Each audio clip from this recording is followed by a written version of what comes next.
जय हिंद दोस्तों। आज हम लोग बात करने वाले हैं इजराइल के बारे में। इजराइल इजराइल इसलिए है और उसका पूरी दुनिया में डंका इसलिए बजता है क्योंकि वो किसी से डरता नहीं है।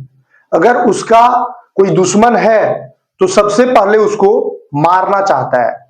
ये बात इसलिए कहा जा रहा है क्योंकि हाल ही में हुए इजराइल और ईरान वॉर में इजराइल का पहला टारगेट था ईरान के सुप्रीम लीडर अयातुल्ला खामिनेई।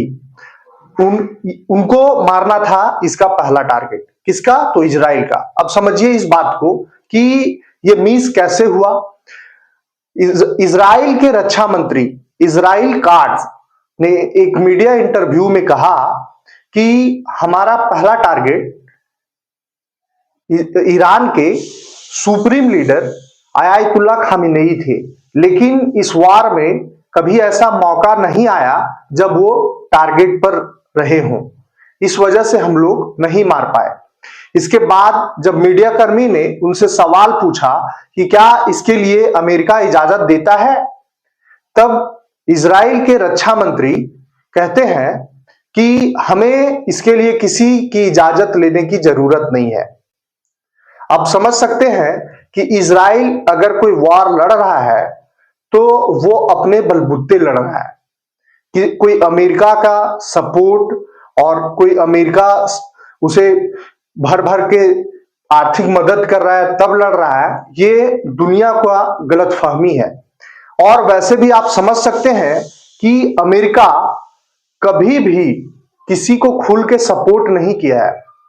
अगर अमेरिका सपोर्ट जिसको किया है वो हारेगा वार में, क्योंकि अमेरिका भीतरघात करने वाला देश है।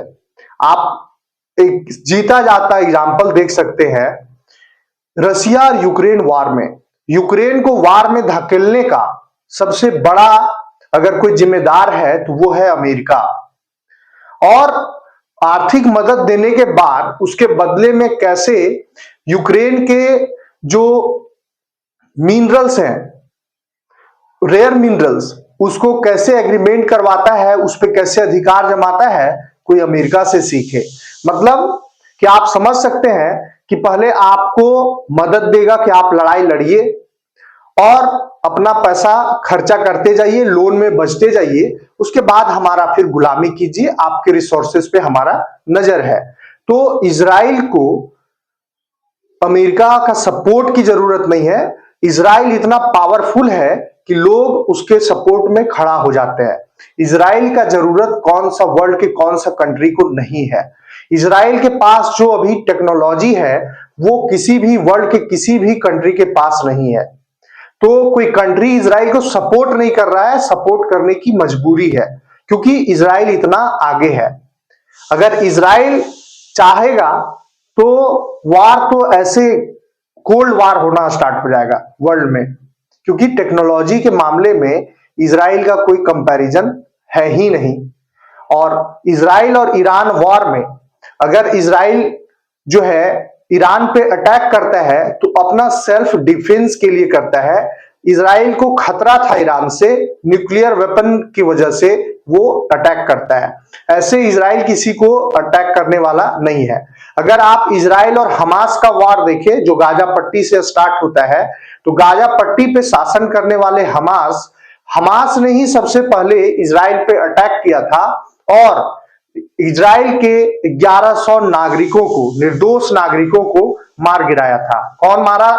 हमास ने मारा। उसके बाद हमास को खत्म करना इसका मजबूरी बन गया। जब तुम हमारे नागरिकों को मार सकते हो, जब तुम हमारे लिए खतरा हो, तो तुमको हम पूरा का पूरा खत्म ही कर देते हैं, तेरा नामो निशान मिटा देते हैं। जब नाम ही नहीं रहेगा तो फिर कोई खतरा महसूस ही नहीं होगा हमें। उसी तरह से ईरान के साथ में भी हुआ। ईरान और इजराइल एक समय दोस्त हुआ करते थे, लेकिन अभी बीच में दुश्मन बन गए। उसके पीछे का बहुत बड़ा कारण है ईरान में इस्लामिक चरमपंथी का बढ़ना सबसे बड़ा वजह माना जा रहा है। ये हमारा नहीं, ये मीडिया रिपोर्ट का कहना है कि जब आप धार्मिक कट्टरपंथी को जन्म देते हैं, बढ़ावा देते हैं, तो देश में उन्माद जो है वो फैलेगा ही। आप सिक्योर नहीं रह पाइएगा।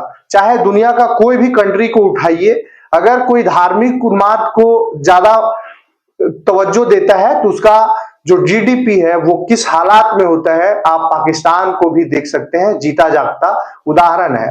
वर्ल्ड के कौन सा कंट्री से उन्होंने लोन नहीं ले रखा है, तो ये सब आप समझ सकते हैं। पूरा सारांश ये है कि इजराइल और ईरान वार में इजराइल का टारगेट था वहां के सुप्रीम लीडर, ईरान के सुप्रीम लीडर अयातुल्ला खामिनेई, लेकिन ऐसा हो नहीं पाया और अभी फिलहाल सीज फायर का ऐलान हो चुका है। धन्यवाद।